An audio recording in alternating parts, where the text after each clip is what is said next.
Gente, eu sou a Cláudia do Portal do Papel e eu resolvi fazer esse vídeo de hoje para esclarecer algumas dúvidas sobre como comprar papel. Parece uma coisa meio óbvia, né? Mas tem várias dúvidas que vieram surgindo ao longo desse último ano, principalmente, que me fizeram pensar que para algumas pessoas essas dúvidas são bastante importantes e elas impactam na hora de discutir, de escolher junto a um distribuidor, uma revenda de papel, como escolher, o que escolher. Então, primeira coisa para a gente pensar é a sua necessidade.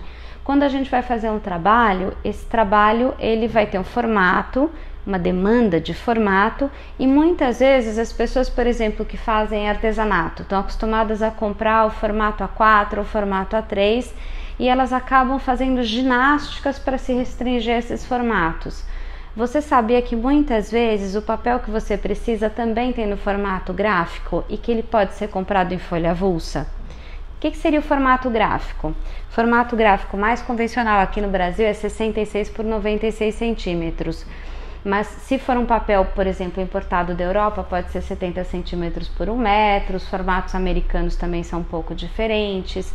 Isso falando de papéis finos. Os papéis coloridos, com textura.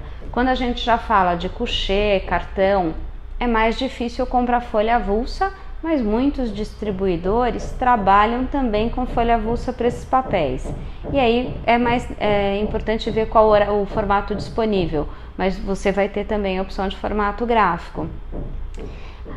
Alguns distribuidores, por exemplo, como o VSP, trabalham tanto com papel fino quanto com commodity para essa oferta de mercado, né? Então é legal você saber o que esses distribuidores podem te ofertar, em qual formato, porque aí você pode escolher qual é o melhor aproveitamento para você. E também tendo ciência que muitos distribuidores que vendem, inclusive papel para gráfica, cortam em formatos especiais e vendem em pequenas quantidades. Aí você não precisa necessariamente se ater ao A4 ou A3 se o formato que você precisa é um pouco diferente, vai te dar o melhor aproveitamento. Claro que o distribuidor também não vai ter perda, ele vai computar em cima do formato qual a perda que ele tem para repassar isso para você, mas às vezes você já recebendo no formato que você vai usar, você consegue otimizar esse uso e melhorar a relação de custo também. Outro aspecto é a relação do preço.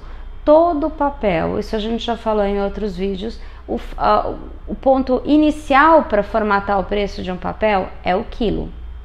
Então, quando você usa um papel com uma gramatura maior ou menor, isso reverte, vai estar resultando, obviamente, num acréscimo de preço para a folha ou uma redução de preço, dependendo da gramatura. Então, se o seu trabalho, por exemplo, puder ser feito com uma gramatura um pouco inferior e não comprometer a qualidade, você ganha também na relação de preço. E muitos papéis têm um range enorme de gramaturas que pode te favorecer. Outro aspecto importante, quando você liga para um distribuidor, principalmente distribuidor gráfico, para comprar papel, às vezes você vai comprar uma resma, que é um pacote. Resma, na verdade, a princípio seriam 500 folhas, mas se convencionou que o pacote fechado, com 250, 100 folhas, desde que seja um pacote fechado, muitas vezes acaba se chamando de resma também, acaba se falando resma também. Então, quando você vai comprar um papel de um distribuidor, quer uma quantidade maior, então eu quero comprar pacote, a compra desse pacote de um distribuidor, você tem que verificar alguns aspectos na hora de você perguntar o preço. Primeiro, se os impostos estão incluídos. Muitas vezes, alguns distribuidores passam os preços sem o IPI e o ICM na ponta, porque alguns compradores preferem assim. Então, verifique se está com os impostos. Outro ponto, isso para qualquer compra, computou o valor do frete na sua compra? Às vezes você vai comparar dois orçamentos, só que um não tem frete, o outro tem, o valor do frete é menor, o outro é maior. Isso faz toda a diferença na hora do preço final. Outro aspecto, custo financeiro. Quero pagar em 45 dias, em 30 dias, eu tenho crédito aprovado com aquela empresa, ela cobra ou não o custo financeiro? Isso muda o preço do seu papel também. E, por último, acho que a gente tem que saber também usar as ferramentas que os fabricantes nos dão para fazer essa escolha. E uma muito importante são os catálogos.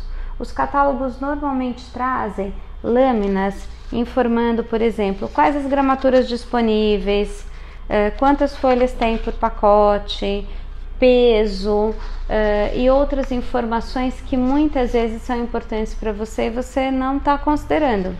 Inclusive características técnicas que podem ser obtidas tanto nos catálogos quanto no site das empresas.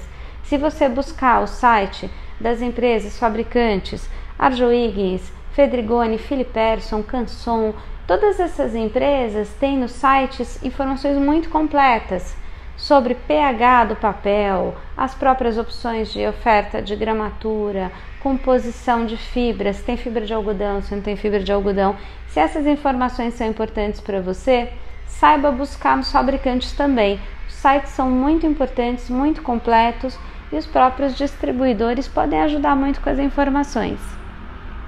Distribuidores como a Antares, por exemplo, tem equipes que fazem visita e vão levar o catálogo até você e ajudam você na sua escolha.